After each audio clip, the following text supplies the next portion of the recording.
أعوذ بالله من الشيطان الرجيم. بسم الله الرحمن الرحيم. وقالوا لن نؤمن لك حتى تفجر لنا من الأرض ينبوعا أو تكون لك جنة من نخيل وعنب فتفجر الأنهار خلالها تفجيرا أو تسقط السماء كما زعمت علينا كسفا أو تأتي بالله والملائكة قبيلا أو يكون لك بيت من زخرف أو ترقى في السماء ولن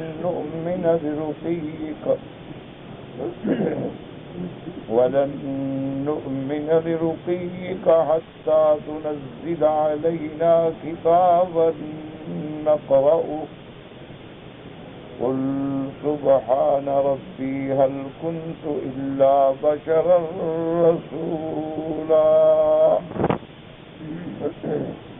قال المؤلف والمفسر رحمه الله تعالى أدام النفع بعلومه وعلومكم في الدارين آمين. إلى أن قال حدثني بعض أهل العلم عن سعيد بن جبير وإكرمة عن ابن عباس وذكر مثله سواء وهذا المجلس والذي اجتمع هؤلاء له لو علم الله منهم من يسألون ذلك استرشادا لأجيبوا إليه ولكن علم أنهم إنما يطلبون ذلك كفرا وإنادا فقيل لرسول الله صلى الله عليه وسلم إن شئت آتيناهم ما سألوا فإن كفروا عذبتهم عذابا لا أعذبه أحدا من العالمين. اب مفسر رحمۃ اللہ علیہ ان آیات مبارکہ کی تفسیر میں اپنے دلائل کا ذکر فرما رہے ہیں کہ اللہ تبارک و تعالی نے ارشاد فرمایا ہے کفار کے رد میں جن لوگوں نے آ کے حضور صلی اللہ علیہ وسلم سے مختلف مطالبات کیے تھے معجزات کے بارے میں. اب مفسر رحمۃ اللہ علیہ فرماتے ہیں کہ بعض اہل علم سے مجھے یہ روایت پہنچی ہے کہ حضرت سعید ابن جبیر اور حضرت اکرمہ نے حضرت ابن عباس سے اسی طرح کا واقعہ بیان فرمایا. وَهَذَا الْمَجْلِسُ الَّذِي اجْتَمَعَ هَؤُلَاءِ لَهُ، یہ جو کفار کی جماعت حضور کی خدمت میں جمع ہو کے آئے تھے جن کے نام بھی آپ سابقہ روایات میں پڑھ چکے ہیں، اگر اللہ تبارک و تعالیٰ کے علم میں یہ بات ہوتی کہ یہ لوگ آئے ہیں کچھ سیکھنے کے لیے، ہدایت حاصل کرنے، تو جو وہ مانگ رہے تھے تو اللہ تبارک و تعالیٰ کا وہ معجزات عطا کر دینا کوئی مشکل بات نہیں. اللہ تبارک و تعالیٰ تو ہر چیز پہ قادر ہے. اور جیسے میں نے عرض کیا تھا کہ اللہ نے تو اس سے بڑے بڑے معجزات حضور پاک کو عطا فرمائے کہ حضور صلی اللہ علیہ وسلم کے ہاتھ لگانے سے ایک ہی سال میں حضرت سلمان فارسی کا باغ پھل گیا. حضور صلی اللہ علیہ وسلم سے انگلیوں سے پانی جاری ہو گیا. حضور صلی اللہ علیہ وسلم کے لعاب دہن مبارک ڈالنے سے کڑوے کنویں میٹھے ہو گئے. حضور صلی اللہ علیہ وسلم کو اللہ تبارک و تعالی نے آسمانوں کی سیر کروائی. تو یہ تمام معجزات جو ہیں عظیم ہیں. اگر ان لوگوں کی نیت یہ ہوتی کہ ہمیں ہدایت ملے، ہمیں صحیح طریقے سے نبوت اور رسالت کے مقام کو سمجھنے کا موقع ملے، اللہ کے آگے کوئی مشکل نہیں. لیکن اللہ جانتے تھے کہ ان کا مقصد اناد ہے، ان کا مقصد فساد ہے، ان کا مقصد ہدایت طلب کرنا نہیں. اسی لیے علماء نے لکھا ہے کہ بعض سائل ہوتے ہیں جو سوال کرتے ہیں دین سیکھنے کے لیے، ان کو مسئلے کا پتہ نہیں، انہوں نے سوال کر کے پوچھ لی. اور بعض سائل نہیں ہوتے بلکہ وہ معترض ہوتے ہیں، ان کا مقصد سوال کرنے سے شرارت کرنا ہو. فساد کرنا ہوتا ہے کہ ایک ایسا مسئلہ پوچھ لیا کہ لوگوں میں جھگڑا پیدا ہو جائے. اب اگر عالم جواب دے تب بھی مشکل اور جواب نہ دے تب بھی مشکل. تو اس طرح بعض لوگوں کی نیت جو ہے وہ صرف فساد ہے. اور دوسری بات یہ ہے کہ نبوت اور رسالت کا مقام بہت بلند و بالا ہے. اللہ تبارک و تعالیٰ نے حضور کو بڑی عظمتیں بڑی شان عطا فرمائی. تو اگر انبیاء ہر انسان کے مطالبے پر معجزات دکھاتے رہیں تو پھر تو نعوذ باللہ آج نبوت نہ ہوئی، پھر تو ان کے تابع ہو گئے. تو یہ چیزیں جو ہیں یہ شان نبوت کے خلاف. اور دوسری بات یہ ہے کہ سنت اللہ جاریہ ہے کہ اگر کوئی قوم اپنے پسند کا کوئی معجزہ مطالبہ کرے اور اللہ تبارک و تعالیٰ وہ معجزہ ان کو عطا فرما دیں، اس کے بعد اگر وہ قوم ایمان نہ لے آئے تو پھر اللہ کا عذاب آ جاتا ہے. یہ سنت اللہ. جیسے کہ حضرت صالح علیہ السلام سے ان کی قوم نے مطالبہ کیا تھا کہ ہمیں آپ اگر یہ معجزہ دکھلا دیں کہ اب ہمارے اس چھوٹے سی پہاڑی جو ہے اس کے اندر سے ایک اونٹنی نکل آئے اور وہ اونٹنی بھی بالکل حاملہ ہو اور وضع حمل کے قریب ہو تاکہ ہمیں دودھ ملے تو پھر ہم آپ کو نبی مان لیں گے. تو ان کا یہ اختراع جو تھا دراصل یہ بھی ایک عناد تھا. تو حضرت صالح علیہ السلام نے قوم کو سمجھایا کہ تم مطالبات نہ کرو، اللہ نے مجھے نبی بنا کے بھیجا ہے، معجزات عطا فرمائے ہیں، تم اپنی طرف سے مطالبات نہ کرو. اگر کرو گے اور اللہ نے پورا کر دیا اور تم ایمان نہ لائے تو پھر اللہ ہلاک کر دے. تم نے کہا کہ نہیں جی ہم تو ایمان لے آئیں گے. تو حضرت صالح علیہ السلام نے دعا مانگی، اللہ نے قبول فرمایا. اس صخرہ سے ایک زندہ اونٹنی نکل آئی، لیکن قوم نے اتنا بڑا معجزہ دیکھنے کے بعد اسی اونٹنی کو شہید کر دیا. تو نتیجہ کیا نکلا کہ اللہ کے عذاب نے پکڑ لیا اور پھر قوم میں سے کوئی نہیں بچا ماں سوائے صالح علیہ السلام کے اور ایمان لانے والے. تو اسی لیے مفسر رحمۃ اللہ علیہ فرماتے ہیں کہ حضور صلی اللہ علیہ وسلم کو بھی اللہ نے ارشاد فرمایا ان شئت آتیناہم ما سألوا کہ میرا مدنی محمد مصطفیٰ صلی اللہ علیہ وسلم اگر آپ چاہیں جو یہ مطالبہ کر رہے ہیں ہم پورا کر دیتے ہیں. فَإِنْ كَفَرُوا عَذَّبْتُهُمْ عَذَابًا لَا أُعَذِّبُهُ أَحَدًا مِنَ الْعَالَمِينَ. اور اس کے بعد بھی اگر انہوں نے تکذیب کی اور کفر کیا تو پھر ان کو ایسا عذاب دوں گا جو دنیا میں کسی کو ایسا عذاب نہیں دیا. وَإِنْ شِئْتَ فَتَحْتُ عَلَيْهِمْ بَابَ التَّوْبَةِ وَالرَّحْمَةِ. اور اگر میرے محبوب آپ چاہتے ہیں تو میں توبہ اور رحمت کا دروازہ کھول دیتا ہوں کہ جو توبہ کرے گا میری رحمت کو تلاش کرے گا ہم اس کی توبہ منظور کر لیں، اور جو توبہ نہیں کرے گا وہ اپنا کفر پہ رہے گا تو اس کی سزا جہنم ہوگی. تو اگر آپ چاہیں تو ہم آپ کو یہ معجزات دے دیں، لیکن اگر قوم ایمان نہ لائی تو پھر ان کو ایسا عذاب دوں گا کہ انسان و جنوں کو انس و جن میں سے پہلے کسی کو نہیں دیا گیا. اور اگر چاہیں تو باب توبہ اور رحمت کھول لیں. فقال بل تفتح علیہم باب التوبۃ والرحمۃ کما تقدم. اب مفسر رحمۃ اللہ علیہ فرماتے ہیں کہ حضور کیونکہ خود سراپا رحمت ہیں، رحمت للعالمین ہیں. حضور صلی اللہ علیہ وسلم نے عرض کیا کہ یا اللہ میری امت کے لیے اپنی طرف سے دروازہ توبہ کا اور رحمت کا دروازہ کھول دیں، بس ان کے یہ مطالبات پورے نہ کریں اور تاکہ یہ قوم ہلاک ہونے سے بچ جائے. بلکہ توبہ کا دروازہ اللہ کا توبہ کا دروازہ کھلا ہوا ہے. اور حدیث مبارک میں آتا ہے جو صحیح حدیث ہے کہ اللہ کے دروازہ توبہ اس دن بند ہوگا حتی تطلع الشمس من مغربها، کہ جس دن سورج مغرب سے طلوع ہوگا بس دروازہ توبہ کا بند ہو گیا.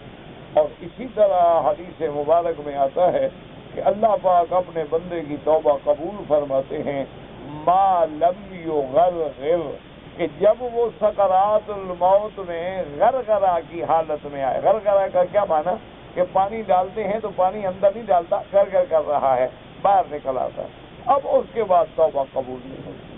اور اسی طرح اگر کسی قوم پہ عذاب نازل ہو جائے پھر توبہ کرے تو توبہ قبول نہیں ہوتی. کہ جیسے فرعون پہ عذاب نازل ہو گیا اس کے بعد کہنے لگا آمنت برب موسیٰ و ہارون، کہ اب میں ایمان لایا۔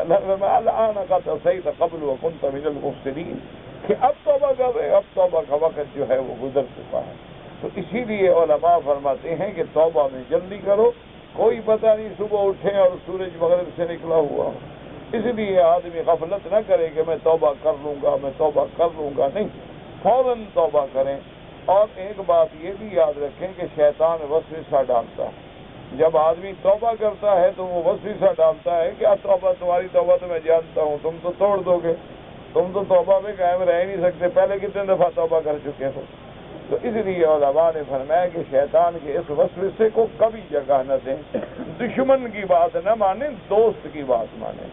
دوست کون ہے؟ محمد الرسول اللہ، اور دشمن کون ہے؟ ابلیس۔ تو اب ابلیس روک رہا ہے اور محمد عربی توبہ کا حکم دے رہے ہیں۔ تو اس لیے حکم ہے کہ توبہ کر کے توڑ بھی بیٹھے ہو تو پھر توبہ کرو، گر کافر ہو، مشرک ہو، بت پرستی، باز آ، اگر 1000 بار توبہ شکستی، باز آ باز آ باز آ۔ بزرگوں نے لکھا ہے کہ اگر 1000 بار بھی توبہ کر کے توڑ بیٹھو تو پھر بھی توبہ کرو کہ دروازہ کھلا ہوا ہے، اور توبہ کے بغیر کوئی علاج نہیں۔ ہاں ایک بات یاد رکھو کہ جب توبہ کر رہے ہو اس وقت نیت ہو کہ میں توڑ دوں گا تو پھر توبہ نہیں ہوتی۔ ایک بات ہمیشہ یاد رکھو کہ توبہ تو کر رہے ہو، یا اللہ میری توبہ، لیکن دل میں ہے کہ نہیں، میں مشکل ہی ہے، میں قائم تو نہیں رہوں گا، توڑ تو دوں گا میں، تو پھر وہ توبہ نہیں۔ جب توبہ کرو تم اپنے عزم سے توبہ کرو، یا اللہ میں یہ گناہ کبھی نہیں کروں گا، ہر حال میں نہیں کروں، اللہ اعوذ الیہ ابدا۔ لیکن بندہ ہے، انسان ہے، غلطی ہو گئی، پھر توبہ ٹوٹ گئی، تو پھر بھی اللہ کی توبہ کے دروازے کھلے ہوئے۔ اور اسی طرح حدیث مبارک میں آتا ہے کہ التائب من الذنب کمن لا ذنب لہ۔ اگر ایک آدمی 1,00,000 زنا کر چکا، 1,00,000 دفعہ شرابیں پی چکا، لیکن توبہ کر لی، تو یہ سمجھے کہ گناہ کیا ہی نہیں تھا۔ اللہ تبارک و تعالیٰ ایسی رحمت فرماتے ہیں کہ ان گناہوں کو مٹا دیتے ہیں۔ اور ایک حدیث مبارک میں آتے ہیں انس اللہ الحفظہ، کہ اللہ نے جو فرشتے رکھے ہیں نا ہمارے نام عمل لکھنے پہ، اللہ ان کو بھی بھلا دیتے ہیں کہ میرے بندے نے یہ گناہ کیا، تو وہ بالکل بھولی بصری بات، ختم ہو گئی بات۔ تو جب توبہ کر لو تو یہ سمجھو کہ بس وہ گناہ مٹ گئے، اب ان کا کوئی تصور ہی نہ کرو کہ گناہ کیا تھا، ختم ہو گئی بات۔ اللہ تبارک و تعالی، کیونکہ ہمارے گناہ کتنا ہوں، اسی لیے میرے محبوب کا ایک لفظ ہے نا، کتنا محبوب ہے، فرمایا رحمتک اوسع من ذنوبی، کہ اللہ تمہاری رحمت تو ہمارے گناہوں سے بہت زیادہ ہے نا۔ اگر ہمارے گناہ کتنے ہو جائیں، لیکن تمہاری رحمت تو بے حد ہے، ہمارے گناہوں کی تو پھر بھی حد ہے نا، کہ ہم نے گناہ کیا کتنا، 1,000 1,00,000 1 کروڑ، کوئی حد تو ہے نا، لیکن تیری رحمت کی کوئی حد نہیں ہے، اور پھر تجھے بخش دینے میں کوئی کمی نہیں ہے، معاف کر دینے میں تیرے شان میں اور اعزاز ہے، کوئی کمی اور نقص نہیں ہے۔ لیکن اگر ہماری توبہ منظور نہ ہو تو ہمارے لیے تو بربادی ہے، ہمارے لیے تو رسوائی ہے، دنیا میں بھی اور آخرت میں بھی۔ اس لیے جب آدمی سچے دل سے اللہ کے دروازے پہ گر جاتا ہے اور توبہ کرتا ہے، اور یہ بھی یاد رکھو کہ کتنی بڑی خوشخبری ہے، کبھی قرآن میں غور کرو، اللہ سے دعا کیا کرو، اللہ ہمیں قرآن کی سمجھ عطا فرمائے، اللہ قرآن کی محبت عطا فرمائے، اللہ قرآن کی تلاوت عطا فرمائے، اللہ قرآن پہ علم و عمل کرنے کی توفیق عطا فرمائے، اور قرآن ہمارا ساتھی ہو، آنس وحشتنا فی قبورنا بالقرآن العظیم، کہ اللہ دنیا میں بھی تیرا قرآن ہو اور قبر میں بھی تیرا قرآن ہو۔ اسی لیے کیوں حدیث مبارک ہے نا باقاعدہ، ایک صحابی نے کہا کہ یا رسول اللہ، ایک جگہ میں نے خیمہ لگایا، آواز فرمایا ہاں صاحب القبر قرآن پڑھ رہا ہو، تو یہ قرآن پڑھنے سے محبت ہو جاتی ہے اور ہر حال میں قرآن پڑھتے ہیں۔ دیکھو کتنا پیارا لفظ ہے، اللہ نے فرمایا ان اللہ یحب التوابین، اللہ توبہ کرنے والوں سے محبت کرتے ہیں۔ اس سے بڑی کوئی خوشخبری ہے؟ اچھا توبہ کون کرے گا؟ بات سمجھو نا، توبہ گناہ گار کرے گا نا، اگر گناہ نہیں توبہ کس بات کی؟ بھائی گناہ ہوگا تو توبہ کرو گے نا، تو مانا اللہ گناہگاروں سے بھی محبت رکھتے ہیں. یہ اس کے بندے جو ہیں، اس کے بندے جو ہیں مخلوق ہیں، کدھر جائیں، کہاں جائیں؟ اب دیکھو نا، آپ کے گھر میں بیٹے ہیں، بچے ہیں، بچیاں ہیں، گھر میں بکری ہے، بھیڑ ہے، گائے ہے، کتا ہے، تو بندہ خیال کرتا ہے اچھا وہ کتے کو روٹی ڈالی تھی، اس کا بھی تو خیال کرتے ہیں. ہم جیسے گندے ہوں ہیں تو اس کے بندے نا، ہیں تو اس کی مخلوق نا. جیسے بھی ہم برے ہو جائیں تو وہ تو ہر حال میں رب العالمین ہے. تو یہ نہیں فرمایا کہ قبول کر، کہیں تو فرمایا یقبل التوبہ تھا کہ قبول کرتا ہے توبہ اپنے بندوں کی. یہاں فرمایا یحب التوابین ویحب المتطہرین کہ اللہ توبہ کرنے والوں کو محبوب رکھتے ہیں. اسی لیے ایک حدیث ہے میرے آقا کی، فرمایا کلنا خطاؤن وخیر الخطائین التوابون. حضور نے فرمایا ہم سب خطا کار ہیں. ہاں، ہر آدمی سے گناہ ہوتا ہے. ایک آدمی زنا کرتا ہے، جب ایک آدمی جھوٹ بولتا ہے تو جھوٹ کم زنا ہے، کم گناہ. زنا پر تو لعنت نہیں آئی، جھوٹ پر تو لعنت آئی ہے. لعنت اللہ علی الکاذبین. خود دن میں سارا دن جھوٹ بولتا ہے تو زنا سے بھی زیادہ برا ہے. غیبت جو ہے وہ تو اس سے بھی زیادہ برا ہے. لیکن اللہ کی رحمت دیکھو نا جی، اللہ تبارک و تعالیٰ کا رحمت کا کمال دیکھیں کہ اللہ تبارک و تعالیٰ نے فرمایا، حضور پاک نے ارشاد فرمایا کہ ہم سب خطا کار ہیں، لیکن وہ خطا کار بڑے اچھے ہیں جو اللہ سے توبہ کرتے ہیں، اللہ تبارک و تعالیٰ کے دروازے پہ رجوع کرتے ہیں. اس لیے اللہ کو توبہ کرنے والا بندہ جو ہے وہ بڑا محبوب ہے. تو دل سے ذرا سوچ کے، ہمت کر کے توبہ کریں کہ اللہ تبارک و تعالیٰ سے، اور اس کے لیے کوئی طریقہ بھی نہیں، کوئی شرائط بھی نہیں. اب دیکھو نا جی، بادشاہ ناراض ہو جائے، وہ کہتا ہے بھائی میں تو تب مانوں گا نا کہ جب تم اپنے یہ سارے معاملات ٹھیک کر کے میری وفاداری دکھاؤ گے، پھر میں دیکھوں گا کہ تم ٹھیک ہو کہ نہیں ہو. لیکن وہاں تو کوئی شرط ہی نہیں ہے. وہاں تم گندے ہو، پلید ہو، ناپاک ہو، جنابت میں ہو، غسل میں ہو، نہ ہو، بس زبان سے، دل سے توبہ کر لو. اللہ فرماتا ہے بندے میں نے معاف کر دیا. اس کے لیے تو نہانے کی ضرورت نہیں، توبہ کرنے کے لیے کسی پیر فقیر کے پاس جانے کی بھی ضرورت ہے، کوئی نظر نیاز چڑھانے کی بھی ضرورت نہیں، کوئی منت منوتی ماننے کی بھی ضرورت نہیں، کسی مولوی سے جا کے کوئی وظیفہ پوچھنے کی بھی ضرورت نہیں. بس جس دن تیرے دل کو چوٹ لگ جائے نا، بس سمجھو آج توبہ ہو گیا. اصل توبہ وہ ہے کہ جب دل توبہ کرے اور دل اور زبان کا اتفاق ہو جائے، تو پھر وہ وقت جو ہوتا ہے نا جی، بس وہ چوٹ لگنے کی بات ہے. حضرت ابراہیم ابن ادہم بادشاہ تھا، آدھی رات کو اٹھا، گودڑی ڈالی، فقیروں والے کپڑے پہنے، تخت چھوڑا، اللہ اکبر، بس چوٹ لگ گئی کہ اس دنیا کی بادشاہی کو کیا کروں گا. بادشاہی ملے تو آخرت کی ملے، یہ دنیا کیا ہے، یہ تو فانی ہے. آج کل 2 سال بعد، 10 سال بعد، 20 سال بعد، السلام علیکم فی امان اللہ، خلاص. اچھا، بڑے آدمی جب مر جاتے ہیں کیا وہ گھر میں رکھے رہیں گے؟ 2 دن کے بعد بدبو ہو جائے گی، گھر والے بھی اٹھا کے باہر پھینک دیں گے. تو اس لیے امیر ہو یا غریب ہو، آخر ملنی تو وہی 2 گز زمین ہے نا. بڑا آدمی ہو یا چھوٹا آدمی ہو، بڑے آدمی کے لیے 1 مربع میں قبر بنے گی، وہی 2 گز زمین میں ہم ڈال آئیں گے، مٹی ڈال کے پھینک کے آ جائیں گے سارے. تو اس لیے، اور کوئی بھی ساتھ نہیں دے گا. اس لیے اللہ نے دیکھو نا قرآن میں فرمایا ہے کہ دنیا جو ہے یہ دار الغرور ہے.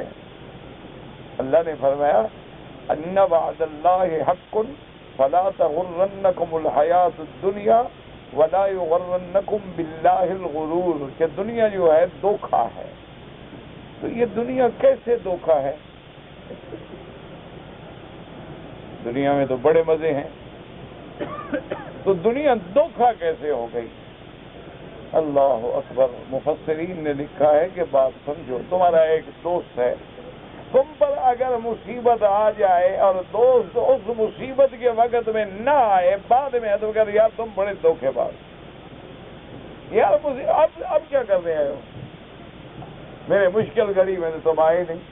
تو اس لیے علماء نے لکھا کہ جب موت کا وقت آئے گا، سارے قبر میں مٹی دبا کے واپس آ جائیں گے. سب چھوڑ گئے نا، بیوی، بیٹا، بھائی، اہل، عیال، محل، دولت، دنیا، کاریں، موٹریں.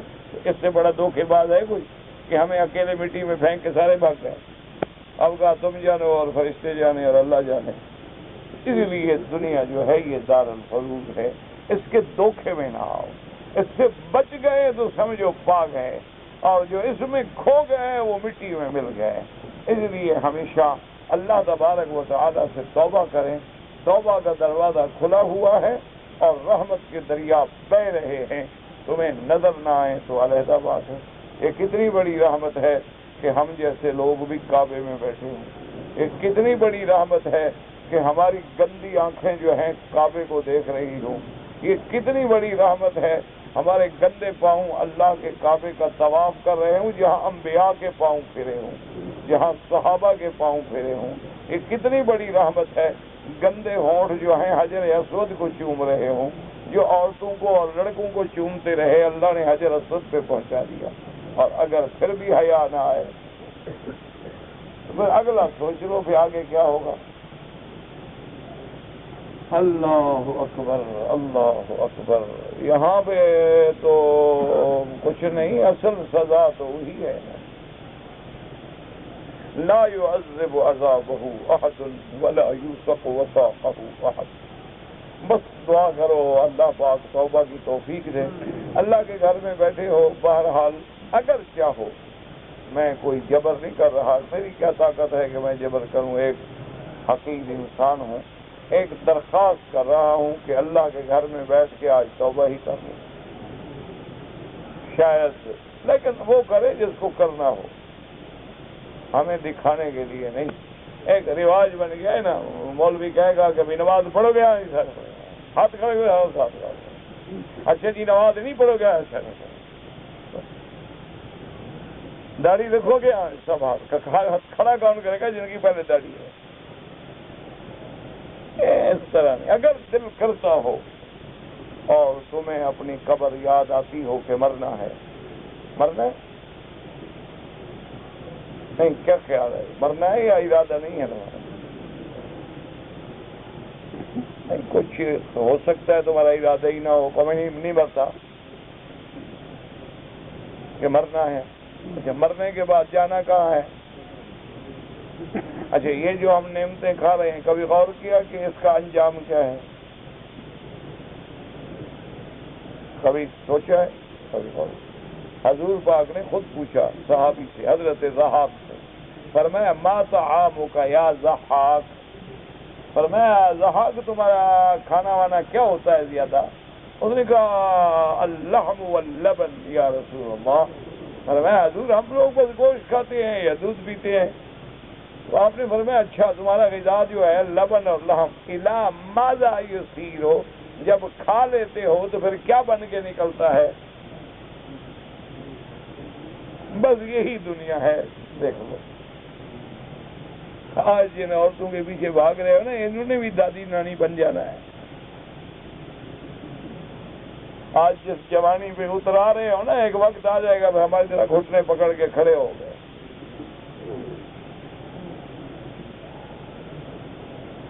اللہ اکبر۔ تو دیکھ لو بہرحال دل کرے تو توبہ کر لینا آج حرم میں اللہ کے آگے، اور نہ کرے تو تکڑے لوگ ہو، تم بہادر لوگ ہو، عذاب قبر سے بھی خوف نہیں، حشر سے بھی خوف نہیں، مکے مدینے میں آ کر بھی ہمیں خوف نہیں، ایمان سے کہو ٹھنڈے ٹھنڈے دل سے، کیا آدمی کس کو سبق پڑھائے؟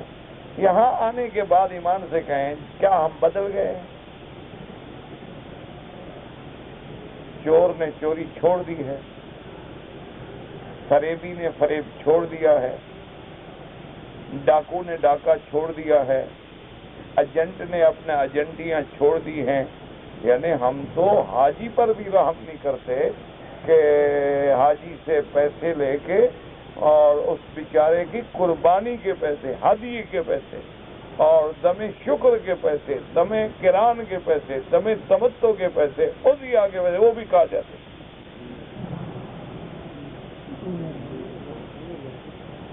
اچھا اور آدمی ہے لالچی، وہ غور نہیں کرتا کہ بھائی اللہ کے بندے جو بینک ہیں وہ تو بیچتے ہیں 370 ریال میں، چلو 40-50 ریال خرچے کا کاٹ دو تو باقی 300 ریال، اور وہ باہر سے مال منگواتے ہیں جہاز بھر بھر کے لاکھوں کی تعداد میں، ان کو تو اچھا نفع وہ ایک ڈھیلا بھی نہیں کرتے، یاد رکھو یہ بینک جو ہے اسلامی وہ نفع نہیں کرتے قربانی میں، ایک ڈھیلا بھی نہیں، ایک ریال بھی نہیں کماتے وہ، قطعاً بالکل، صرف وہ خدمت کے لیے کرتے ہیں یا اپنے نام کے لیے کرتے ہیں کہ بینک کو عزت ملتی ہے، بینک کو پیسہ ملتا ہے اور اس سے جو فائدہ ہو جائے، مطلب پیسے نہیں کماتے۔ اچھا وہ تو بیچتا ہے 300 میں، یہ جو مجھے مل رہا ہے کہتا ہے میں تمہاری 250 میں بکری کر دوں گا، 220 ریال میں کر دوں گا، تو سمجھ جاؤ کہ اس سے بڑا فراڈی کوئی ہے؟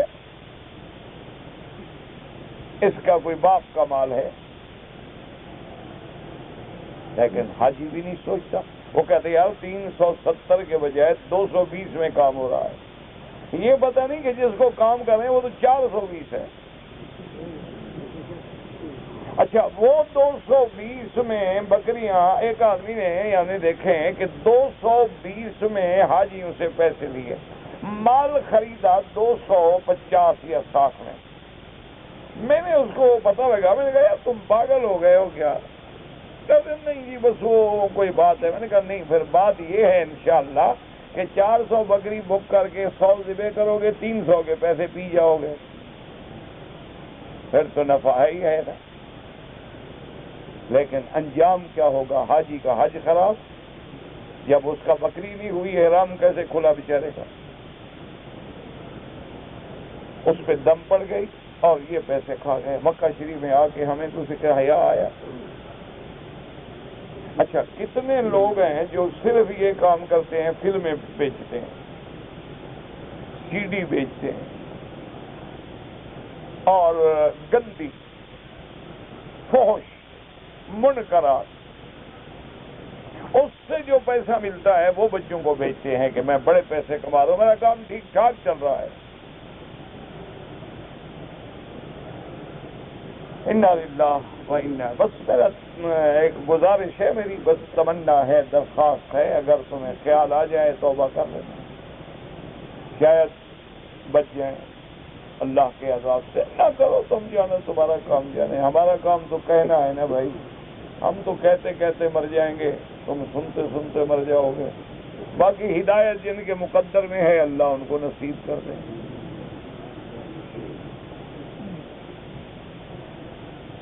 اب فرماتے ہیں کہ اسی طرح ہم حدیث پہلے بھی پڑھ چکے ہیں، کما تقدم ذلك فی حدیث ہے ابن عباس والزبیر بن العوام ایضا عند قوله تبارک وتعالی وما منعنا ان نرسل بالآیات الا ان كذب بها الاولون وآتینا ثمود الناقة مبصرة فظلموا بها وما نرسل بالآیات الا تخویفا۔ اللہ نے فرمایا ہم نے تو اس لیے میرا محبوب آپ کو یہ معجزے ان کے مانگنے کے مطابق نہیں دیے کیونکہ انہوں نے تکذیب کرنی ہے، جیسے پہلی قومیں تکذیب کر چکی ہیں، جیسے کہ حضرت صالح علیہ السلام قوم سمود نے اونٹنی کا معجزہ مانگا، ہم نے دیا لیکن انہوں نے ظلم کیا، نتیجہ کیا نکلا؟ ہلاک ہو گئے۔ وَقَالُوا مَا لِهَذَا الرَّسُولِ يَأْكُلُ الطَّعَامَ وَيَمْشِي فِي الْأَسْوَاقِ لَوْلَا أُنزِلَ إِلَيْهِ مَلَكٌ فَيَكُونَ مَعَهُ نَذِيرًا۔ اور یہ کافر کہتے کہ کیسے ہم اس کو رسول مان لیں جو ہماری طرح کھانا کھاتا ہے، بازاروں میں چلتے ہیں، تکلیفیں آتی ہیں، دکھ آتے ہیں، یہ کیسے رسول ہو گیا؟ تو انسان ہے، یہ تو بشر ہے اور انسان نبی نہیں بن سکتا۔ لولا انزل الیہ ملک، اللہ نے آپ کے ساتھ اگر نبی ہیں تو فرشتہ کیوں نہیں بھیجا تاکہ وہ آپ کے ساتھ ساتھ رہتا؟ او یلقى الیہ کنز او تکون له جنت یأکل منها، یا کہتے ہیں کہ اللہ پاک نے اس کو کیوں نہیں خزانے دیے کہ ہم اللہ پاک ان پہ سونے چاندی کی بارشیں کر دیتے، یا اللہ ان کو باغات دیتے جن سے فائدہ اٹھاتے۔ وقال الظالمون ان تتبعون الا رجلا مسحورا، وہ کافر کہتے بدبخت کہ یہ نبی نہیں بلکہ اس میں جادو ہوا ہے. انظر کیف ضربوا لك الامثال فضلوا فلا يستطيعون سبیلا. اللہ نے فرمایا میرا مدنی غور کریں تدبر کریں دیکھو کیسی مثالیں دیتے ہیں بدبخت. تبارک الذی ان شاء جعل لك خیر من ذلك جنات تجری من تحتها الانہار جنات تجری من تحتها الانہار ويجعل لك قصورا. بلند ہے اس کی ذات دائم ہے اس کی ذات. اگر وہ چاہے میرا مدنی یہ جو کہہ رہے ہیں ان سے بھی ہم آپ کو زیادہ بہتر عطا فرما دیں. ایسے باغ عطا فرمائیں جن کے نیچے نہریں بہ رہی ہوں محل عطا فرمائیں. بل کذبوا بالساعة وأعتدنا لمن كذب بالساعة سعيرا. بلکہ میرا مدنی یہ قیامت کے منکر ہیں یہ آخرت کے منکر ہیں. اگر ان کا آخرت پہ ایمان ہوتا تو دنیا میں ان چیزوں کا مطالبہ نہ کرتے کہ اللہ تو ہمیں دائمی نعمتیں عطا فرمائیں گے جو کبھی فنا ہونے والی نہیں. کیونکہ یہ تقدیر کا تم قیامت کا ہم نے بھی مکذبین قیامت کے لیے جہنم کی آگ تیار کر رکھی ہے. اب اللہ فرماتے ہیں وقوله تبارک وتعالی حتی تفجر لنا من الارض ينبوعا الينبوع العین الجاریہ. کافر کہنے لگے یا آپ ایسا کریں کہ نہر جاری ہو جائے. کہتے ہیں کہ سألوه ان يجعل لهم عینا معینا فی ارض الحجاز ها هنا وها هنا. سرزمین حجاز میں نہریں جاری ہو جائیں جیسے شام میں عراق میں ہیں اور ملکوں میں دریا بہ رہے ہیں. کہیں دریائے نیل ہے کہیں فرات ہے کہیں دریائے سیہون ہے کہیں جیہون ہے لیکن مکے میں کوئی نہر نہیں. اگر آپ اللہ کے نبی ہیں تو مکے میں نہریں جاری کر دیں. حتی تفجر لنا من الارض ينبوعا وذلك سؤال على الله تعالى يسير لو شاء لفعله ولأجابهم إلى جميع ما سألوا وطلبوا ولكن علم أنهم لا يهتدون. اب مفسر رحمت اللہ علیہ فرماتی ہیں کہ مکے میں نہریں جاری کر دینا مکے میں باغات کا اگا دینا اللہ کے لیے تو بالکل آسان ہے. کیوں انما امره اذا اراد شيئا ان يقول له كن فيكون. وہ میرا مالک جو حضرت ابراہیم کے لیے آگ کے اندر باغ لگا سکتا ہے وہ مکے میں باغ لگانا کیا مشکل ہے کہ حضرت ابراہیم آگ میں اندر بیٹھے ہوئے ہیں اور اللہ پاک نے حکم دیا قلنا یا نار کونی بردن وسلاما علی ابراہیم. اللہ نے حکم دیا کہ آگ ٹھنڈی ہو جا لیکن خبردار زیادہ ٹھنڈی نہ ہونا کہ میرے ابراہیم کو سردی لگے بلکہ ایسی معتدل پربہار فضا بن جائے. اور یہ بھی خیال کرنا کہ صرف ابراہیم پہ.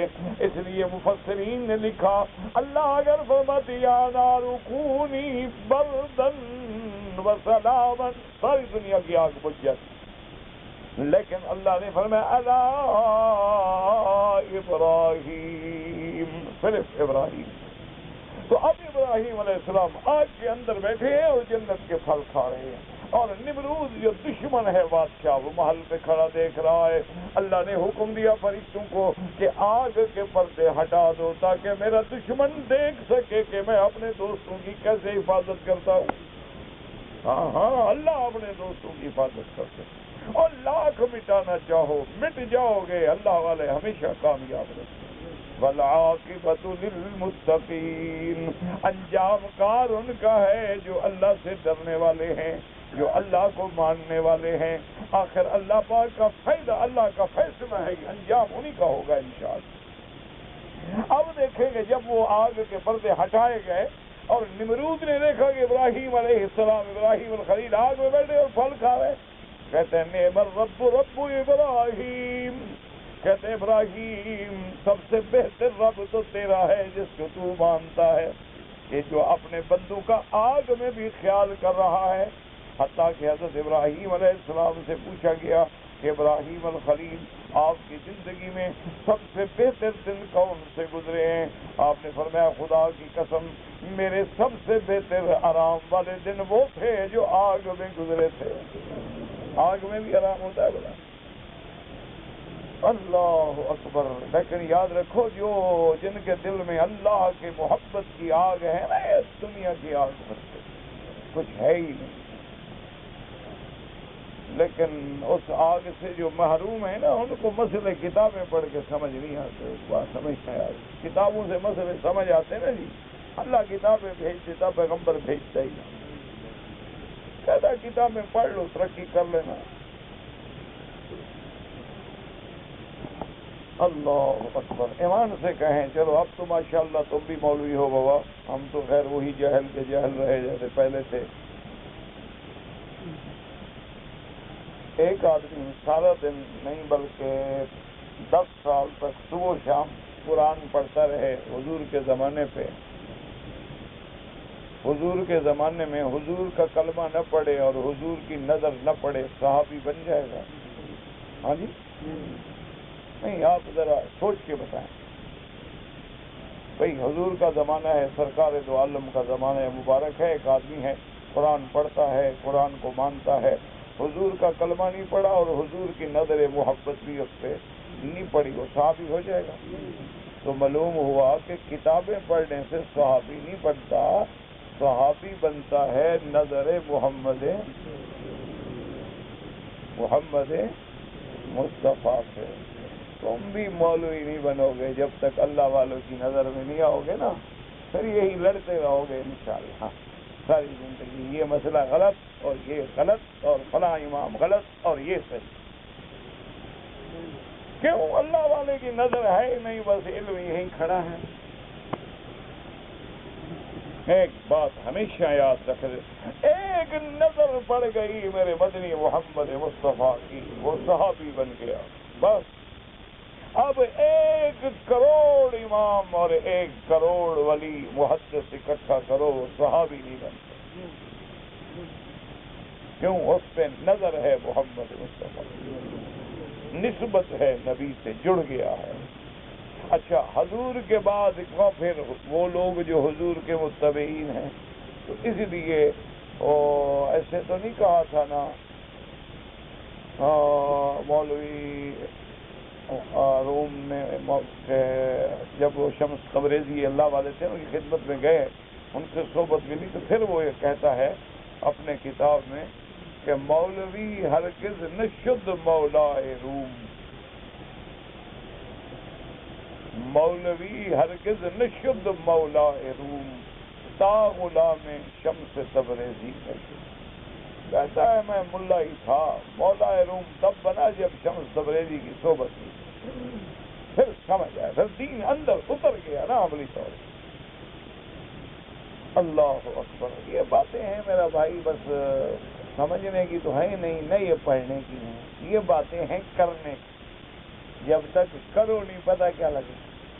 آپ ایک آدمی کہہ رہے جی کہ تم 100 ڈنڈ مارا کرو تمہارا بدن سٹ ڈاؤن ہو جائے گا، یہ روز کہتا رہے تو بدن سٹ ڈاؤن ہو جائے گا؟ ڈنڈ مارے گا تو سٹ ڈاؤن ہوگا۔ تو یہ بھی پریکٹیکل ہے، جب تک کسی اللہ والے کی صحبت نہ ملے نا بندہ نہیں بنتا، یہ بات یاد ہے۔ اچھا، اللہ والا کیسے ڈھونڈیں؟ ایک بات یاد رکھ لو، اب دیکھو نا کہ اللہ والا کیسے ڈھونڈے، بڑی آسان بات ہے کہ حضور نے فرمایا جس کے دیکھنے سے خدا یاد آئے، جس کی صحبت میں جاؤ تو اللہ کا ذکر یاد آئے، قرآن یاد آئے، گناہ چھوڑنے کا دل کرے، نیکی کرنے کا شوق پیدا ہو، بس۔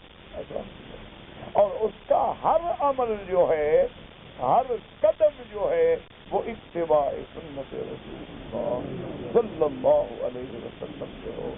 ورنہ اگر وہ شخص مثلا داڑھی منڈاتا ہے، متبع سنت نہیں ہے، آگ میں چلے، ہواؤں میں اڑے، دجال ہو سکتا ہے، شیطان ہو سکتا ہے، اللہ والا نہیں ہو سکتا. اور یار یہ نہ سمجھا کرو میرا پیر جو ہے اور جی میں ہوا میں اڑتا، ہوا میں تو مکھی بھی اڑتی ہے، تو کمال اڑنا کمال ہے. ہوا مکھی نہیں اڑتی ہوا. اور صحیح میرا مرشد جو تھا سمندر میں چلا گیا، بچنے نہیں تھے. یہ کوئی بڑی بات نہیں، یہ شعبدے ہیں، یہ تو جوگی بھی کر لیتے ہیں. یہ ہندوؤں کے جو جوگی ہیں نا، یہ تم سے زیادہ تکڑے ہیں. وہ بھی دھیان کرتے ہیں نا، ریاض کرتے ہیں، محنت کرتے ہیں، ان کی بھی آنکھیں کھل جاتی ہیں. اصل ولایت کیا ہے؟ اتباع سنت رسول اللہ. جو جتنا متبع ہوگا میرے محمد مصطفیٰ کا اتنا بڑا دوست ہوگا اللہ کا. ولی اللہ کا کیا معنی؟ اللہ کا دوست. تو اللہ کا دوست کون ہوگا؟ جو غلام ہوگا محمد رسول اللہ صلی اللہ علیہ وسلم. قل ان کنتم تحبون اللہ فاتبعونی یحببکم اللہ. بس اسی طرح. اور ان کے پھر اگر صحبت میں بیٹھ جاؤ گے نا جی، تو پھر یہ 100 کتابیں پڑھنا ایک طرف اور ایک گھڑی کی صحبت جو ہے وہ ایک طرف. وہ اسی ایک گھڑی میں انسان بن جاتا ہے. اللہ اکبر. دعا کرو اللہ آپ کو بھی نصیب کرے، اللہ ہمیں بھی اللہ والے نصیب کریں. ہماری زندگی تو بھائی بس ایسے بھٹکتے ہوئے گزر رہی ہے. دعا کر دو اللہ پاک اس نقل کو اصل بنا دے، اور اللہ پاک ہمارے مل بیٹھنے کو قبول فرما لے. کوئی تو آتا ہوگا نا درد والا، کوئی تو آتا ہوگا نا جس کی رات کو تہجد کے وقت چیخیں نکلتی ہوں گی. کبھی تم نے رو کے مانگا بھی ہے خدا سے؟ آج رات ذرا مانگ کے دیکھو کیسا لطف آتا ہے. دیکھا نہیں ہے کہ بیٹا باپ سے پیسے مانگتے، ابا 1 ریال دے دو، ابا 1 ریال دے دو. نہیں بھاگ جاؤ، اب نہیں ابا 1 ریال دے دو، اب کہہ بھاگ جاؤ. ابا ہم ماروں گا تھپڑ کر، نہیں ابا ریال دے دو. آگے کبھی اس کو چمٹ جاتا ہے، مار رہا ہوں وہ ڈانٹ ہوگا، نہیں ابا 1 ریال دے دو، آخر لے کے جاتا ہے. تو تم اپنے ربا کے دروازے پہ بھی تو گرو نا، ببا کے دروازے پہ تو گرتے ہو. چیخ کے تڑپ ہو اور چیخ کے مانگ رہا ہو. اس لیے دیکھا ہے نا کہ بعض اہل اللہ کے پاس جو بیٹھتے تھے تو سینوں سے ایسی آواز آتی تھی جیسے کوئی دیگچی پانی کی رکھی ہو نا اور پانی کھول رہا ہو. وہ اللہ کے ذکر کی گرمی ہے. بس تم اتنا ہی کر لو نا جی، فرائض اللہ پورے کرو، نماز نہ چھوڑو، روزہ نہ چھوڑو، حج نہ چھوڑو، زکوٰۃ نہ چھوڑو، قرآن نہ چھوڑو. کسی اللہ والے کی صحبت اختیار کرو. رات کو تہجد کی 2 رکعت ملے پڑھ لو علیحدگی میں جب کوئی دیکھنے والا نہ ہو، اور آنسو بہا کے خدا سے مانگنا سیکھ لو. جس دن مانگنا آ گیا نا سارے کام بن جاتے ہیں. دیکھو نا جی، اللہ تبارک و تعالیٰ نے اپنا یہ دیکھا ہے آپ کو کہ فقیر جو ہے نا وہ کشکول، دیکھا ہے نا ملنگ، وہ کشکول لے کے پھرتے ہیں. اللہ نے ہر بندے کو کشکول ہر وقت دے دیا ہے کہ جب ملا وہ کشکول بن گیا. اللہ میاں خیرات ڈال، بس ہر وقت کشکول تیرے ہاتھ میں ہے. اور اللہ غنی ہے، یا ایھا الناس انتم الفقراء، ہم سب بھکاری، اللہ غنی ہے. تو بھکاری کا کام بھیک مانگ رہا ہے. کس میں مانگوں؟ پیالہ موجود ہے. اور ساتھ یہ بھی بتلا دیا ہے کہ مجھے حیا آتی ہے بندے کے ہاتھ خالی بھیج دیں. اچھا یہ منہ پہ کیوں مارتے ہیں؟ یہ ایک تفاعل ہے کہ رحمت سے اب یہ پیالہ بھر گیا ہے تو رحمت منہ پہ آ جائے. اور آج ہم نے تو اس میں لوگوں کو لڑا دیا نا جی. دعا مانگنے میں ہاتھ اٹھانا جائز ہے کہ نہیں؟ منہ پہ پھیرنا جائز ہے کہ نہیں؟ کہا جی ہاتھ یوں کرے اللہ بھی آتے ایسا مانگے کیا کریں؟ خدا کا خوف کر. ادعوا ربکم تضرعا وخفیۃ. وہ عاجزی کیسی ہے، کبھی سجدے میں گر گڑا رہا ہے، کبھی رکوع میں رو رہا ہے، کبھی ہاتھ باندھ کے کھڑا ہے. یہ سب مانگنے کے بہانے ہیں، کسی طرح مانگو بس. وہ دینے والا تیار ہے. ان جھگڑوں میں نہ پڑو، امت کو نہ لڑاؤ، خدا کے لیے حضور کی امت کو اللہ کے دروازے سے نہ ہٹاؤ. اللہ اکبر. لوگوں کو مانگنا سکھلاؤ، رونا سکھلاؤ، عبادت سکھلاؤ، جاگنا سکھلاؤ، قرآن سکھلاؤ. یہ نہیں کہ الٹا روکو. پہلے 4 رکعت پڑھتا ہوگا، نہیں 2 رکعت کافی ہے. 2 رکعت گئی چھٹی، انشاءاللہ 10 دن میں وہ بھی چھٹی ہو جائے گی. تجربہ کر لے. جو آدمی 4 رکعت پڑھتا ہے نا، 2 رکعت شروع کر دو، انشاءاللہ 20 دن کے بعد یہ 2 رکعت بھی نہیں پڑے گا. کہے یار سنت ہی ہے نا، چھوڑ دیا کو گناہ تو ہے نہیں، موقع ملتا تو پڑھ لیتا، نہیں ملا چلو السلام علیکم. دعا کرو اللہ ان پہ بھی، ہمارے نوجوانوں پہ رحم کرے، ہمارے بچوں پہ، نسلوں پہ، اولادوں پہ، بچیوں پہ. اللہ سب ظاہری، باطنی، روحانی، جسمانی سب بیماریاں اپنی رحمت سے دور کر دے. ہمیں تو مانگنا بھی نہیں آتا نا، مہربانی کر بغیر مانگے ہی دیتے. اب جناب فرماتی ہے ولیکن علم انہم لا یعتدون. اللہ جانتے تھے کہ اگر ہم ان کو دے دیں لیکن یہ پھر بھی ایمان نہیں لے آئیں گے. ان الذین حقت علیہم کلمۃ ربک لا یؤمنون. اللہ نے فرمایا میرا مدعو جن پہ میری تقدیر کا فیصلہ ہو چکا ہے وہ ایمان نہیں لے آئے. وَلَوْ جَاءَتْهُمْ كُلُّ آيَةٍ حَتَّى يَرَوْا الْعَذَابَ الْأَلِيمَ. ہر معجزہ دکھلا دو، ہر نشے ایمان نہیں لائیں گے. یہ اس دن نہ آئیں گے جب عذاب آئے گا. جب عذاب آئے گا پھر قبول ہی نہیں.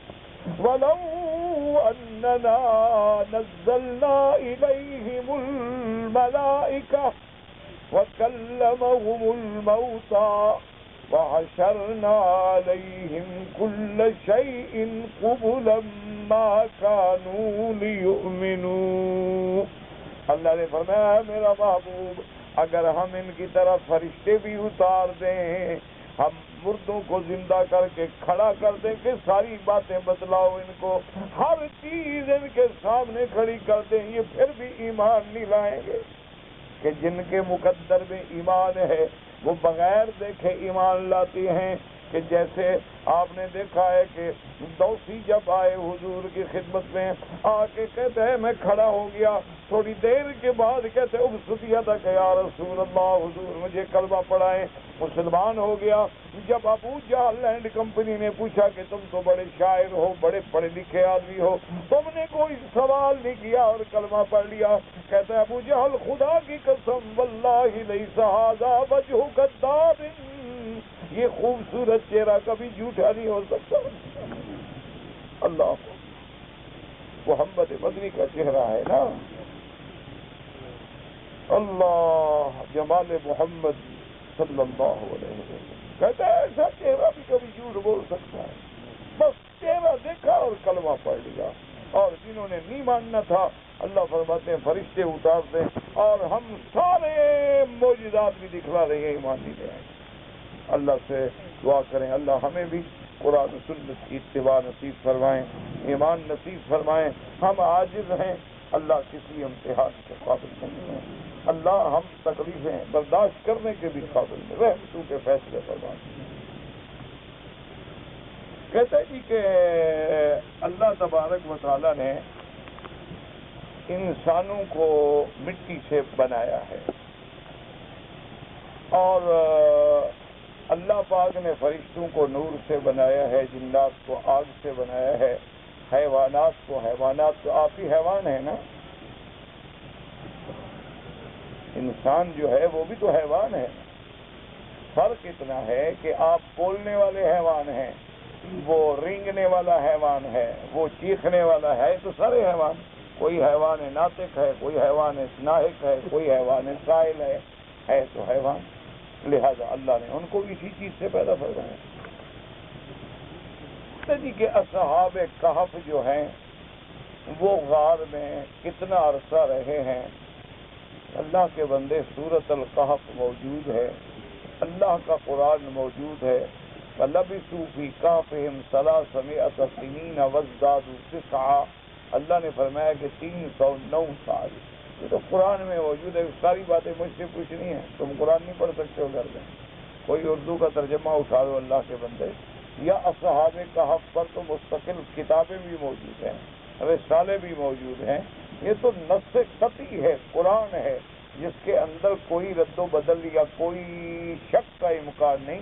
اللہ نے فیصلہ کر دیا وَلَبِثُوا فِي كَهْفِهِمْ 300 سِنِينَ وَازْدَادُوا تِسْعًا. 309 سال. تو اصل بات کیا تھی؟ اچھا 300 پھر 9 سال کیوں آئے؟ تو بات سمجھے. ایک تو مدت یہی.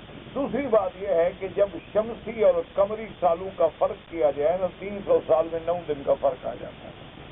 سمجھ آ گئی بات؟ ایک ہوتا ہے قمری سال, ایک ہوتا ہے شمسی. اب دیکھو نا, قمری مہینہ ہے 29 دن 30 دن, لیکن جو شمسی مہینے ہیں 31 دن 30 دن, سال میں 28 دن. تو اس لیے فرق آتا ہے. تو غار میں وہ اتنا دن رہے. اور یہ بھی یاد رکھو, وہ غار میں سوئے رہے, موت نہیں آئی ان پہ. اللہ نے ان کو غار میں زندہ رکھا, سلا دیا. فَضَرَبْنَا عَلَىٰ آذَانِهِمْ فِي الْكَهْفِ سِنِينَ عَدَدًا. اللہ فرماتے ہیں کہ ہم نے گویا ان کے کانوں کو بند کر دیا کہ شور غل نہ آئے, بس سو جاؤ. اور نُقَلِّبُهُمْ ذَاتَ الْيَمِينِ وَذَاتَ الشِّمَالِ. اچھا اب اتنی لمبی مدت اگر آدمی ایک جانب سوتا رہے تو گرم ہو جائے گی نا. اللہ نے فرمایا ہم ان کو بدل دیتے, فرشتوں کو حکم دیتے کبھی ادھر بدل دو کبھی ادھر بدل دو. اور اچھا اب سورج آ کے کھڑا ہو جائے, اللہ نے فرمایا ایسا نظام کر دیا کہ سورج یوں گزر جائے یا یوں گزر جائے, ان کو تکلیف نہ ہو. سارا واقعہ سورۃ الکہف میں موجود ہے. تو کچھ تم بھی ہمت کیا کرو نا. کہتے جی کہ نماز جنازہ کی جب تکبیریں ہوتی ہیں, ہم ہاتھ اٹھائیں یا نہ اٹھائیں کوئی مسئلہ نہیں. اٹھاؤ تو کوئی حرج نہیں ہوتا, مردہ کچھ نہیں کہے گا. نہ اٹھاؤ تب بھی کچھ نہیں, کوئی بات کوئی حرج. مردہ مر گیا ہے, تمہاری تکبیریں اور دعا کافی ہے. ہاتھ اٹھائے تو جائز ہے, نہ اٹھائے تو جائز ہے. یہ کوئی ایسے مسئلے نہیں ہیں کہ جن سے یہ مسئلہ ہو کہ جو جنازہ باطل ہو جائے گا بلا وجہ چھوٹی چھوٹی باتوں پر. جی کہ اسلام کا قانون بعض لوگ کہتے ہیں کہ اس دور میں نہیں چل سکتا. جو یہ کہتے ہیں وہ کافر ہیں. اسلام کا قانون پوری کائنات کے لیے ہے, پوری دنیا کے لیے ہے اور قیامت تک کے لیے. اور جب اللہ تبارک و تعالی نے قرآن میں خود کہہ دیا ہے کہ من لم یحکم بما انزل اللہ, جو میرے قرآن کے اتارے ہوئے احکام سے عمل اور حکم نہ چلائیں وہ کافر ہیں. سیدھی سی بات. یہ الگ بات ہے کہ تم نہ چلاؤ, ورنہ قرآن کا قانون ہر دور میں چل سکتا ہے. جانے ہیں, مانے ہیں. اب تو دشمن بھی سوچنے لگ گئے ہیں کہ قرآن کیا ہے. تم تو تعویذ لکھنے میں لگے ہوئے ہو نا. دشمن ریسرچ کر رہے ہیں کہ یار قرآن چیز کیا ہے, کہ جو بات کہتا ہے 100% صحیح ہے. وہ قرآن کی طرف لوٹ رہے ہیں اور مسلمان قرآن سے نکل رہا ہے. مسلمان جو ہے وہ ریسرچ کر رہے ہیں قرآن پہ, اور ہم کبھی بسنت ہے, کبھی کھیل ہے, کبھی کرکٹ ہے, اور ہماری بیٹیاں جھنڈے گالوں پہ رخساروں پہ جھنڈے بنا کے بغیرت بیٹھی ہوئی. لعنت ہے ایسے ماں باپ پہ جن کی یہ بیٹیاں. خوشی ہے, یہی خوشی ہے کہ اپنی لڑکیوں کو لے آؤ کافروں کے سامنے. یہ خوشی ہے. اور یاد رکھو حضور پاک کی حدیث ہے کہ دیوس کو جنت کی خوشبو بھی نہیں آئے. اس سے بڑا بغیرت دیوس ہو سکتا ہے کہ جوان لڑکی ہے, بال کھلے ہوئے ہیں, رخساروں پہ جھنڈے بنا کے وی کے نشان بنا کے نعرے لگا رہی ہے بغیرت. پھر کہتے ہیں جی پھر رحمت آئے گی, اوپر سے عذاب آئیں گے. آ رہے, دیکھ رہے, بھگت رہے, ابھی اور آگے. انا للہ و انا الیہ راجعون. کہتے جی کہ میرے والد صاحب حج پہ آئے تھے، انہوں نے عرفات کے دن روزہ رکھا، روزہ نہیں رکھنا چاہیے تھا، رکھا تو کوئی بات نہیں، ویسے سنت یہ ہے کہ حاجی نہ رکھے، رکھا ہے تو خدا نہ خاصا ویسی بات ہے۔ کہتے جی کہ ایک آدمی نے بیوی کو 3 طلاق دیا، ماشاءاللہ کام کرتے ہیں تو پکا کرتے ہیں، کچا نہیں چھوڑتے۔ اچھا پھر وہ میکے چلا گیا، پھر حلال کرنے کے لیے کرائے کا سانڈ ڈھونڈا، اس نے نکاح کیا اور 1 رات کے بعد حلال کر کے پہلے شوہر کو دے دیا، ماشاءاللہ کام ہو گیا، تم تو سارے کام جانتے ہو، مولوی سے پوچھنے کی کیا ضرورت ہے؟ بھائی کھانا دیکھو نا، حلال کرنے کا راستہ بھی تمہیں آتا ہے، وہ بغیرت حلال کرنے والا ابھی مل گیا بغیرت پیسے لے کے جس نے حلال کیا، اللہ کے نبی نے لعنت بھیجی ہے، لعن اللہ المحلل والمحلل لہ، وہ لوگ جو 1 رات کے حلالے کے لیے نکاح کریں ان پہ اللہ کی لعنت ہے، اور جو لوگ ایسے لوگوں کو ڈھونڈ کے اپنی بیوی حوالے کریں ان پر بھی اللہ کی لعنت ہے۔ باقی بیوی تو حلال ہو گئی انشاءاللہ۔ انا للہ۔ بابا مسئلہ یہ ہے کہ اگر 3 طلاق ہو گئی ہے تو اب عورت جو ہے دوسرے شوہر سے شادی کرے، وہ اگر مر جائے یا اپنی کسی وجہ سے پھر طلاق دے، یہ نہیں کہ تم کرائے پر اس کو کہو گے یار 2000 روپیہ لے لو، 1 رات سے شادی کر لو اور کل کو طلاق دے دینا، یہ تو لعنت ہے۔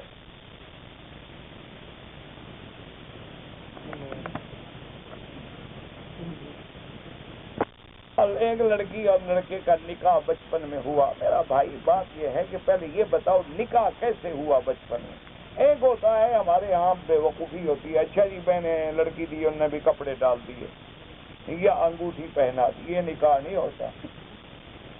نکاح اگر ہوا ہے، مولوی آیا، خطبہ پڑھا، گواہ موجود تھے، لڑکی کے والد نے ایجاب قبول کیا، یہ نکاح ہے۔ اب وہ لڑکی دوسری جگہ نکاح نہیں کر سکتی۔ اگر وہ صرف منگ تھی یا زبانی کلامی کہہ دیا گیا تھا یا کپڑے ڈال دیے گئے تھے، وہ کوئی نکاح شکا نہیں ہوتا۔ جی گھر میں چادر پہن کر بیٹھ سکتے ہیں، گھر میں تم بیٹھ سکتے ہو چادر پہن کے، لیکن یہ تو نہیں کہ ماں کے سامنے بیٹھ جاؤ ننگے ہو کے، بہن کے سامنے بیٹھ جاؤ، اکیلے ہو یا میاں بیوی ہو تو بیٹھے رہو، چاہے سارے کپڑے نہ پہنو، کوئی فرق نہیں پڑتا۔ باقی ماں باپ ہے تو حیا کرو، ادب سے بیٹھو، قمیض پہنو، ٹوپی پہنو، پگڑی پہنو، عزت کے ساتھ بیٹھو ان کے سامنے۔ کیا ان کے ساتھ تم کشتی کرنے گئے ہو یا ماں باپ کے ساتھ عزت کے ساتھ بیٹھنے گئے ہو؟ جی کہ عورت کا نچلے حصے کے بارے میں آپ نے بڑی توہین کی ہے، کیا توہین کی؟ وہاں پیشاب پخانہ نہیں ہوتا؟ اس کے لیے بھی دلیل کی ضرورت ہے، گھر جا کے دیکھ لینا، دلیل کی کیا ضرورت نہ؟ عورت کے پیشاب پخانہ نچلے حصے میں ہوتا ہے یا اوپر کے حصے میں ہوتا ہے؟ تو گٹر لائن نیچے ہوئی نا، اس میں کیا توہین ہو گئی عورت کی؟ ہر مرد کی کیا ہے؟ مرد کا پیشاب پخانہ کہاں ہے؟ اور یہ تو حضرت علی نے فرمایا کہ تعجب من الانسان کیف یتکبر، آپ نے فرمایا انسان پہ مجھے حیرت ہوتی ہے کہ کیسے خان ہے اور چودھری ہے اور جام ہے اور وزیر ہے۔ فرمایا الذی خرج من سبیل البول مرتین، جو پیشاب کی جگہ سے 2 دفعہ نکلا ہے وہ بھی اکڑتا ہے۔ تو 2 دفعہ کیسے؟ جب باپ کا لطفہ نکلا تھا اور ماں کے رحم میں گیا تو کہاں سے نکلا تھا؟ پیشاب کی جگہ سے۔ اور جب آپ پیدا ہوئے تشریف لے آئے ماں کے پیٹ سے نکلے تھے تو آپ کہاں سے نکلے؟ منہ سے نکلے تھے کہ پیشاب کی جگہ سے نکلے تھے؟ تو اس میں کیا تکلیف ہو گئی آپ کو حضرت؟ اس کی دلیل یہ ہے کہ تمہاری بیوی ہو تو گھر جا کر آج چیک کر۔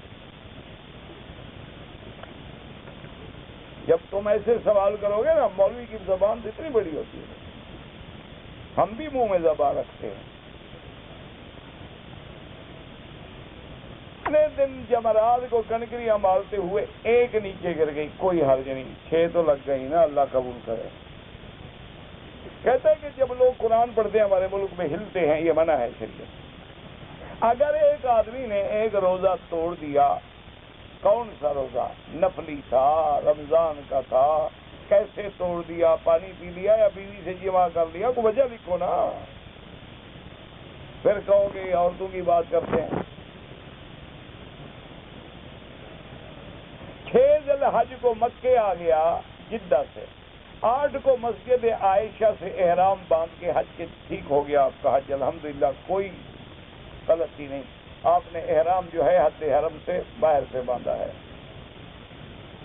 میں نے چھوٹے عید مدینے سے مکہ پہنچا، عمرہ کیا، قربانی فرض ہو گیا، بس میں نہیں تھا، 3 روزے رکھا، باقی 7 روزے پاک ٹھیک ہے، یعنی آپ نے رمضان کے بعد عمرہ کیا، عمرے کے بعد حج کیا، تو آپ کا حج تمتع ہو گیا، آپ کو ایک بکری دینی تھی، آپ کے پاس پیسے نہیں تھے، آپ نے 3 روزے حج میں رکھا، ٹھیک کیا، 3 ایام فی الحج و7 اذا رجعتم، اب 7 روزے بعد میں رکھ لو، گھر جا کے پاکستان جہاں رکھ لو، تمہارا حج ٹھیک ہو گیا، بالکل ٹھیک کیا آپ نے۔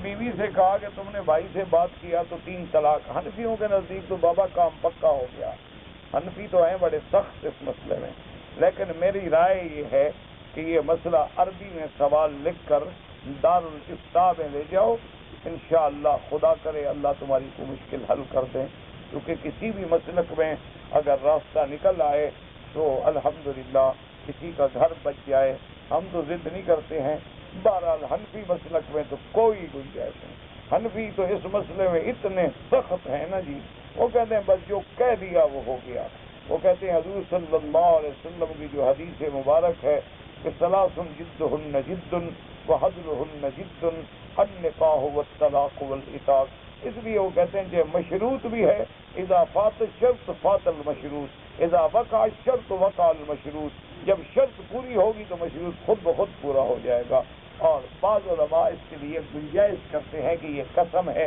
اس لیے میرا مشورہ ہے کہ تمہاری بہتری اسی میں ہے انشاءاللہ کہ دارالافتاء میں جا کے یہ سوال عربی میں لکھ کے، یہاں الحمدللہ قدم قدم پہ دارالافتاء ہے، اور عزیزیہ میں بڑا مکتب ہے، یہاں حرم میں بھی ماشاءاللہ اب تو آسانی ہے، حتیٰ کہ اگر آپ کو مثال شرم آئے تو آپ ٹیلی فون اٹھا کے بھی مسئلہ آپ مفتی سے پوچھ سکتے ہیں، تو اللہ حکومت کو جزائے خیر دے، بڑا انتظام کر دیا ہے، تو میرا خیال ہے انشاءاللہ اللہ کرے تیرے لیے کوئی رحمت کا راستہ نکل آئے۔ مسئلہ کہ حنفی میں جس سے مسئلہ پوچھو گے طلاق ہو گئی، وہ ان کے نزدیک رعایت اس مسئلے میں ہے ہی نہیں، وہ کہتے ہیں یہ حلال حرام کا مسئلہ ہے، بس کیوں نکالی زبان سے بات۔ ربنا تقبل منا انک انت السمیع العلیم، یا اللہ بیماروں کو شفا عطا فرما۔